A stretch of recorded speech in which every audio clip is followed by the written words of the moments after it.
Plano ko nga, brief eh. Joke lang. Hello everyone, this is Seth Fidelin, and today I'm gonna answer the top things people search about me. So let's do it. Question number 1. Come on.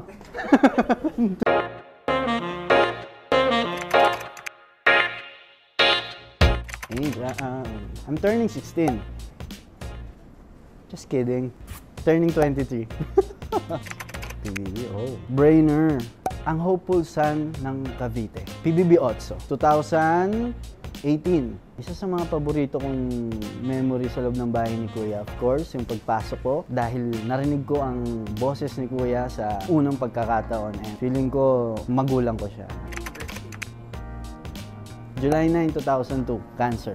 Seth Fidelin, Dirty Linen. Well, ang pinaka-memorable sa akin sa Dirty Linen, sa scene, syempre, yung pagka-eksena ko si Francine, pero sa araw-araw na ginagawa namin throughout the era ng Dirty Linen, siguro yung nag-America kami to promote. Seth Fidelin Eyes, di ko alam, ayokong i-brag yung sarili ko, hindi ko alam kung ano, may kulay daw yung mata ko, yun. Minsan daw green, minsan dilaw, minsan brown, di ko alam. Kayo po ang magdidikta. At akala nila contact lens.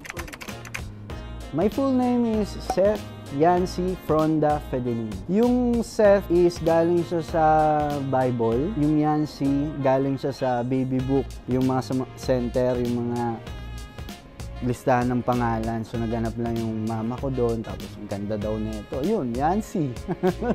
Seth Fidelin graduation. Kaka-graduate ko lang ng senior high. By the way, ang gusto ko kunin kasing course is pilot. It needs time and a physical appearance. Siyempre, kailangan kong nandun. Tutuparin ko yan. Seth Fidelin, My Future You, well, isa yun sa mga pinaka-milestone, babalik-balikan. And yung movie na yun, isa sa pundasyon ko. Hindi lang ako, namin dalawa ni Francine. Seth Fidelin songs, yung songs ko, sa songs ko, gusto ko yung Mamahalin Kita. Own composed song. So, ang dami na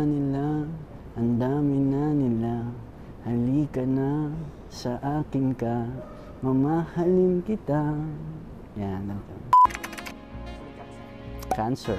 Year of the Horse. Yung mga kadalasan kong natatanggap pag sinabi kong cancer ako, sasabihin nila na emotional ka, no? Hindi ka nagsasalita, no? Parang bago ka magsalita, kailangan pang ganun. Tingin ko accurate. Naniniwala ako sa ganun. Naniniwala ako sa mga zodiac sign. Kung kailan ka pinanganak, anong oras ka pinanganak. Yeah. Wow! Unang-una, hindi ako handa, to be honest. Hindi fully 100% yung utak ko na handa sa ganong senaryo. Pero isa yun sa mga nilook forward ko, isa yun sa mga hindi ko pagsisisihang ginawa ko. And I'm happy sa result ng gabing yun. Ang daming nag-enjoy and ang dami ko naging kaibigan, ang dami ko nakilala. Siyempre, of course, kasama ko sa Francine maglakad. She guided me very well and she motivated me. And of course, looking forward sa susunod. Plano ko nga, brief eh. Joke lang. That's it, guys. Thank you very much for searching and watching this video. Hope to see you soon again. Bye-bye.